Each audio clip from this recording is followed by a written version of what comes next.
Hello. Well, I pressed the button to say go live and it's gone live. How weird is that? Apparently, there are three people. This is the first time I've done this, so please bear with me, right? Apparently, there are three people here. Uh, I don't know kind of how to see those three people, but there are three people here, so I'll just start to talk. Um, First of all, thank you so much for dropping in. This is all kind of part of a larger program where I'm trying to relaunch my YouTube channel to use it as a vehicle to help more people to get active outdoors and to kind of to to uh, to experience a little bit of the life that I've loved. You know, I've had some amazing opportunities from being a young boy growing up in Devon. With beaches, coastline, woods, rivers, Dartmoor. It was fantastic. So I was very lucky. I was very lucky in that I was always outdoors. As a young lad, I was always outdoors, playing in the woods and playing in rivers. And as I got older, that never really stopped. Um, Now, I did say that I would talk a bit about how I turned my passion for adventure, my passion for the outdoors, into my profession. Um, so I've always been quite passionate about the outdoors. But what really happened, what really changed it for me, was at the age of 26, I was involved in quite a nasty car accident. Um, the car accident resulted in brain injuries, and the brain injuries left me having to learn to walk and talk all over again from scratch. So, as you can imagine, that was quite a shock. You know, at the age of 26, to suddenly go from being working professionally in sport to being pretty much a total vegetable. Um, it wasn't pleasant. It's not something that I would recommend. Now, I talk about this on stage for a living, so I'm going to try not to give too much away, but still give enough of the story. So my recovery started when I came home. I came home from hospital and I had a young puppy. I was married. I had a young puppy. I wanted to play with my dog. And I was totally ignorant of the fact that I was brain damaged and that I couldn't walk, I couldn't talk, I couldn't do very much. My mind was kind of there, but was away with the fairies. I had no control over my body movements in the early days. And because of that, I would try and move and I'd fall over. I would try and get out of bed, end up on the floor. It was all pretty crazy stuff. But like I said, I had no idea. Now, my mind started to wake up way before my body did, and I became conscious that there was a problem. And that was really kind of explained to me by a lady called Jo Knight. I remember her name. It's sort of 22 years ago, but she was instrumental in my recovery because she was a visiting physiotherapist from New Zealand in the hospital, and her specialism was people with brain injuries. So she explained to me very eloquently what was wrong, what was wrong, why there was a disconnect, and what I had to do to assist my own recovery. And basically, it was all about repetition. I had no motor skills. I couldn't talk properly. So on the way home from that appointment, I got my wife to stop at a tourist shop between Torbay and where we lived, and pick up different balls. So I started with a big inflatable beach ball and got smaller and smaller balls down to a power ball. So I went home. Luckily, it was a really hot summer, and I would sit on the patio outside and throw this beach ball against the wall and catch it. And then I was probably too knackered, so I'd fall asleep for a few hours, wake up and repeat the exercise. Now, the more I repeated it, the better my body became at catching the ball. So I'd get smaller and smaller and smaller until eventually I could throw a squash ball against the wall with one hand and catch it in the other. Now, I'm not talking hours, I'm talking kind of months for that to happen, months and months. With regards to the rest of my movement, if I leant forward, even just a touch, my brain told me that I was falling over, and I would. So I had to keep repeating that movement. When it came to speaking, I understood what people were saying to me, but I couldn't hold a conversation because I couldn't kind of process the information fast enough and make my mind tell my lips what shape to make to respond. So I couldn't hold a conversation, and those that I did were often quite delayed. So people would ask me something, and I'd answer 10 minutes later, by which time the conversation had already moved on. Um, so I learned by reading children's books, and I would watch other people speak to me and how they formed the words and how their lips moved. And then I'd sit in front of a mirror and I would practice my speaking by reading from a child's book, the old Ladybird books, in front of a mirror, and that's kind of how my speech came back. Like I said, it was very delayed, and even though I could talk, it still took me a while to be able to hold a conversation, which created some really quite funny and very embarrassing moments when people would ask me a question in the street. I wouldn't answer, they would walk off, and after they'd gone, eventually I'd shout after them, "This is the answer to your question." So it was all good character building stuff. There were a lot of emotionally challenging times, and what a lot of people didn't see, a lot of people around me, friends and family, and the people I was with, is that physically I recovered relatively quickly. Emotionally, it took a lot longer, emotionally and cognitively. It changed the way that I would act and react in different situations. It changed the way that I would behave around people. There's no kind of stark example that I can give you to explain how that happened, but it was, as an example, if I walked into a room, I can remember one night I walked into a room, tried to turn the light switch on, and I missed the light switch. And rather than just flick the light switch again, I burst into tears and I had a total emotional meltdown on the floor in front of my wife, which was pretty horrific and pathetic. But it's where I was at the time. It was crazy stuff. And it also, like I said, changed the way that I reacted and interacted with people. And I have to say, I lost friends, and it wasn't their fault. It was where I was. It was what I was going through. My marriage fell apart, and I think a large part of that was because of what we'd gone through together. My wife was an absolute star all the way through it, and she put up with a lot. And people, family and friends, didn't see what my wife, what Jacqueline, had to put up with me at home. It was, my entire character changed, and the person that I was when we married was no longer the person that I was when this had happened. But what it did do was change my belief in myself. It changed my confidence levels. I learned so many new skills and new things about myself, and where to draw the strength to make things happen. Recovering from brain damage isn't easy. And 20 years ago, it was even harder than now, because the kind of general opinion was that you get wrapped in cotton wool and you don't do anything, and that's how you recover. But I didn't do that. I was, every time, if I fell over, I fell over. I was out all the time trying to push, trying to learn, trying to relearn. It wasn't that I was brave. It wasn't that I was kind of really gutsy. Initially, it was ignorance, and then it became fear. And fear is a huge motivator. It's a huge driver. When you're that afraid that you won't ever be able to be you again, you won't be able to be physical, you won't be able to run when you want to run, you can't go to the gym, you can't do stuff, then that is a massive motivator to make change happen, to make you make change happen. So fear was a huge driver. So not so much in the very early stages, but as the months ticked on. And then eventually it just became bloody-minded determination. Now, all of the things that I learned through that, I worked professionally in sport. I'd been a PE student. I learned all the theory behind psychology. I did a postgrad diploma in psychology, sports psychology. So I understood the mechanics of objectives and goal setting and all that kind of stuff. But outside of a sporting environment, I'd never seen it used.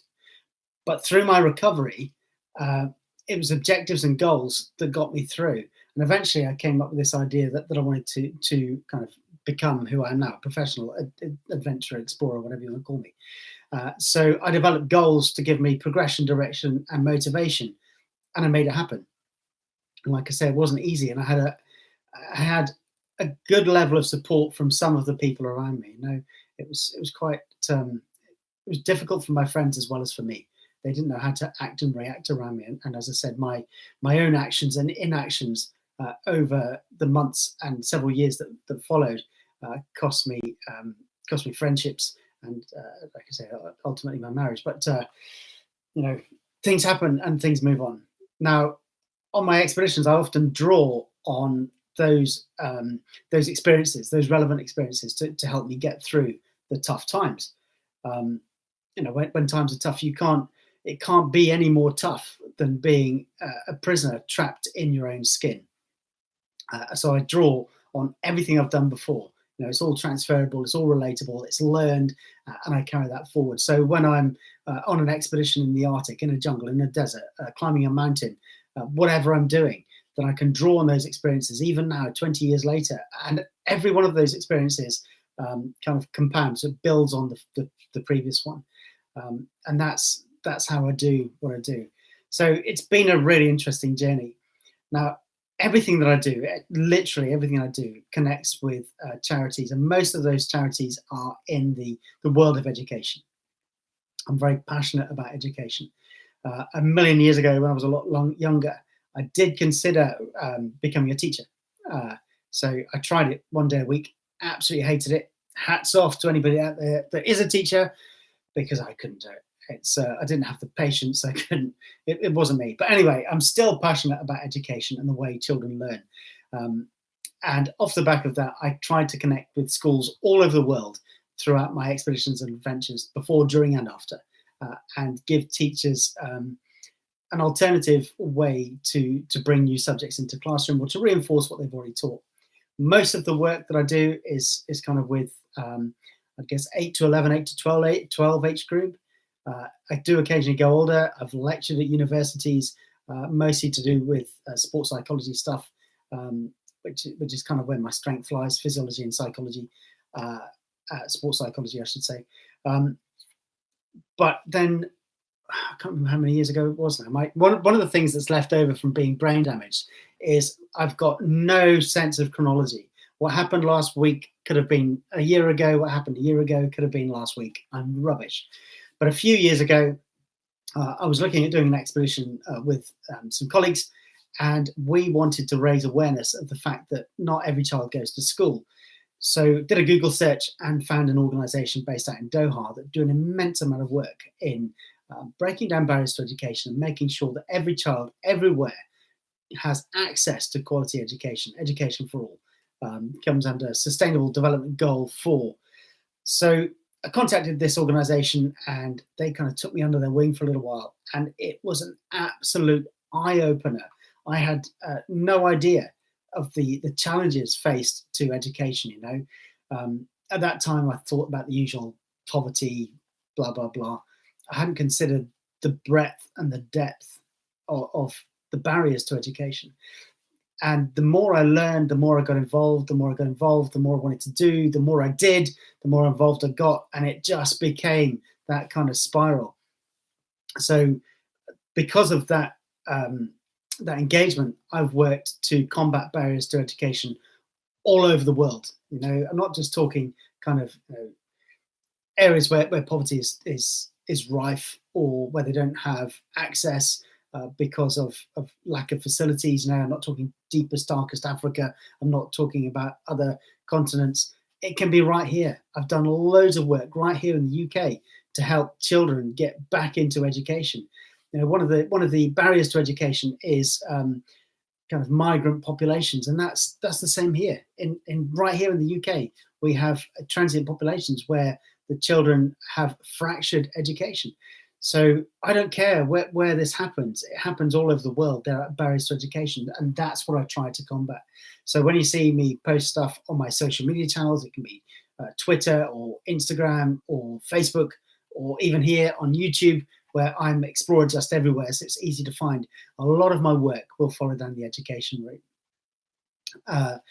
What else can I say? A couple of years ago, like I say, I'm passionate about the outdoors, and I love the benefits of being outdoors. Huge benefits for physical and mental health, and it helps everybody that goes outdoors to kind of reconnect with the planet, to enjoy what we've got around us and appreciate the planet that we live on. So a few years ago, I was at an education show. I've been speaking on stage at the British Education Show, National Education Show. So I met a publisher, and we started to talk, and the publisher said, would you be interested in writing a book? So I did. I wrote my first book, and the first book, children's book, The Ultimate Explorer's Guide for Kids. And it went down a storm the world over. It was printed in, I can't tell exactly, but something like 23 or 26 languages, and sold in 36 or 37 countries around the world. And that was really good. And I tell you, there's nothing weirder than when you do kind of a Skype classroom call with a school in Beijing, and they hold up a copy of my book in Chinese. Or when you're talking to schools in Spain and it's in Spanish, and it's cool. It's quite humbling, and really kind of made me proud of my achievements. I can't hide it. Then a year after that, 18 months after that, I wrote a second book called The Ultimate Mapping Guide for Kids, because loads of people were asking me, what's the one key skill that I have no matter where I go? And I thought, is it cooking? Is it being able to put up a tent? Well, that's helpful sometimes. No, it's navigation. So I wrote a second book, The Ultimate Guide to Navigation for Kids. Now, the thing with these books, both of these books, is that I wanted them to help and encourage kids to get outdoors, to experience some of the things that I had done, to give them motivation and give them the tools to actually to go out there and do it. And what I hadn't expected is that these books would be picked up by the education community globally. So both of those books have been used by literacy trusts and organizations all over the world. Right here in the UK, I've done loads of work with the Literacy Trust, in Canada, in the US, in schools literally everywhere. And I started doing a load of work for Skype, Microsoft Skype in the classroom program. So at one point I was talking with around 4,500 kids a month through the Skype in the classroom program. And that kind of opened the windows, and it was really good. So both books got picked up, and both books became, as well as something fun for the kids to do, it became a classroom resource. And that was one thing that I'd never realized. And the books also opened a whole host of opportunities for me. And, I'm just grab it. If it's there, if an opportunity is there, grab it. So because of the books, I got to appear at the Edinburgh Book Festival 2 years on the trot. That was an amazing experience in itself. Meeting some of my hero writers in the author's yurt. There's a yurt, the author's yurt. I've been to listen to Louis de Bernier speak about his new book, and the whole conversation steered back to Captain Corelli's Mandolin, which is a fantastic book, an amazing story. And there's some excerpts in that book which are very hold dear to me. One in particular about love is a temporary madness. Look it up; it's a really good passage. So I paid to go and see Louis de Bernier talk, and then we were in the author's yurt, and there is Louis de Bernier. So we were having breakfast together and eating croissant, and he said, I might drop in and see your talk. And I'm like, do I get my money back for seeing you talk or not? Anyway, so that was a good experience. And then 4 years ago, I was very fortunate in that I gave what I believe was the last Duke of Edinburgh award ceremony attended by the Duke of Edinburgh himself at St James's Palace. So I stood with Prince Philip, the Duke of Edinburgh, and handed out the certificates to those young people that had passed the Duke of Edinburgh Gold Award, which was an absolutely fantastic honour. Then I've spoken at book festivals all over the world, and that's kind of it for the books. It's been a tremendous journey, and they're still out there. They're still selling. They're still being bought by individuals, by school groups, by education authorities. It's really cool. I've got a notepad here of things that people have asked me to mention. What charities am I involved with? Right now, I've tried to scale back because I spent 10 years investing loads of time in charity work. So pretty much everything I did was for free for charities. And often I would speak, or I would create articles or do consultancy work or whatever, and that money would be paid directly to charities. So I've tried to scale that right back because I'm not getting any. I know Greg gives it away. I'm not getting any younger, so I need to think about kind of my older age, putting some money back in the bank. So I'm trying to choose charities and programs and organisations that kind of mirror my own interests, my own passions, and my own ethos, I guess. So I support Magpass Air Ambulance back in Cambridgeshire, amazing charity. I'll come back to Magpass in a second. I also support, I'm an ambassador for Sports Connections Foundation.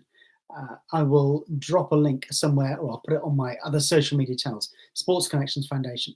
Now, we came across each other just a few months ago, and the work that they do is fantastic. And it's about engaging kids in the classroom at all different ages that really aren't engaged in through normal education processes. And it brings them back in through a kind of alternative activities and a planned approach to get them back in and learning in a different manner. So that's really good. To have a look at Sports Connections Foundation. Nearly said it wrong. So Magpass, I'll come back to an interesting story there, and obviously Education for All and Educate a Child. Educate a Child is a program of the Education Above All Foundation. So they're Doha based, and through those organisations, I've met other NGOs all over the world that are working to make education happen. And one that I absolutely love is Girl Child Network out in East Africa. And the reason I loved it is because I met a lady out there, one of the heads of the charity, called Mercy Musomi, and she was just larger than life, an amazing character. And we spent, I don't know how many hours it was, in the back of a pickup. She had like a whole picnic of all kinds of different foods and just didn't stop talking. I don't think she even breathed for what we're about 9 hours in this pickup, 10 hours in this pickup, as we were going out to do some work with Girl Child Network. So Magpass, right, Magpass and I have a bit of a history. A few years ago, I was doing an expedition to explore a new route to the North Pole, and it all went wrong. Now, before I went, I decided that I was going to try and help this local to me at the time. I lived in Cambridgeshire, this air ambulance charity. And it's not, Magpass is different. They don't just pick you up and take you to hospital, which kind of sounds disrespectful to air ambulances. Air ambulances do an amazing job, but Magpass bring hospital level care to the patient. So you've got doctors and equipment that fly to the patient, and that saves valuable time. And the seconds, minutes that saves can make the difference between life and death, or making a full recovery or partial recovery. And it would have made a huge difference in my life, I guess, when I sustained my car crash and brain injury. Now, I'd agreed to kind of help support this charity, raise awareness of what they were doing. And I had their phone numbers, and I was on this expedition, and something went wrong. Cutting a long story short, I had a catastrophic hernia. So I'd unzipped from kind of my chest all the way down to my belly button, and the stuff that was meant to be inside was popping out of the hole. Now, when this happened, I didn't know quite what happened. I just knew that it was exceptionally uncomfortable and making me feel very hot. It wasn't too cold, it's like minus 15, 20, 27, whatever it was. But I was exceptionally hot. I felt very weak. I felt very faint. So I phoned the Magpass office, and I spoke to the doctor and told him how I felt and the dynamics of the injury. The guy that I was with spoke to the doctor and kind of under his direction did a kind of field diagnosis.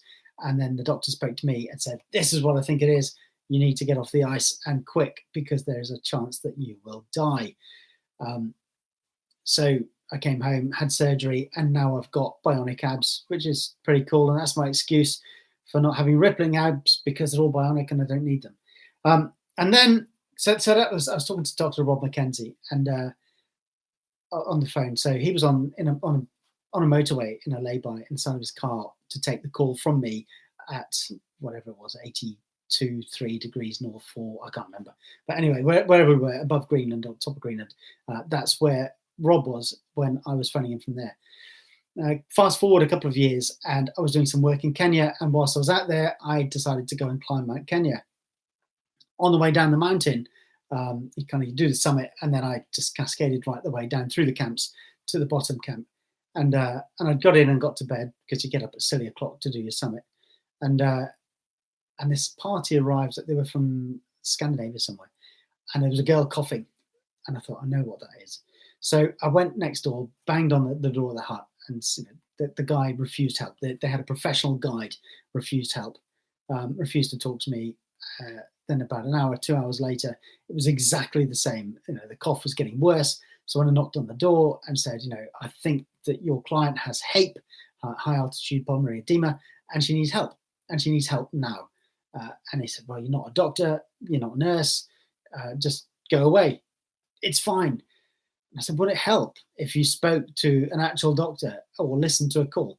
So he said, okay, you phone the doctor and I'll listen. And you just describe what's wrong and I'll listen, but don't tell the doctor I'm here. So using my satellite phone, I called Rod McKenzie once again. Can you imagine Rod? Yeah, hello, Rod McKenzie. Hi, Rod, it's Justin. I'm on Mount Kenya. I'm up a mountain in Kenya. Yeah. I've got this woman here exhibiting these systems. And he said, well, you know that's HAPE. Why are you phoning me? And obviously I made a promise that I wouldn't let Rod know that this guy was stood listening. So Rod said, yeah, so obviously HAPE, and that's it. So one of the other things the guy said is, even if it is, we'll just keep her here and take it down in a day or two on schedule. So I said, Rod, is it okay if we keep her here for a bit? And I could hear the kind of the spikes bristling. And he said, well, do you have any medical equipment to look after somebody with HAPE, Justin? I said, well, I've got a packet of plasters with monkey faces on them. At which point he very politely said, no, you need to get her off the mountain. The guide heard this, so he went ashen white. We got the girl off the mountain and saved her becoming exceptionally ill and possibly death. And when I got back, Rod said, what were you doing on the mountain with just a box full of monkey face plasters? I'm like, well, I was on my own, Rod. If anything went wrong, I can't do anything else other than stick a monkey plaster on it. So we had a bit of a chuckle over that one. So MAGPAS are an amazing charity, and they're constantly pushing the boundaries of pre-hospital care.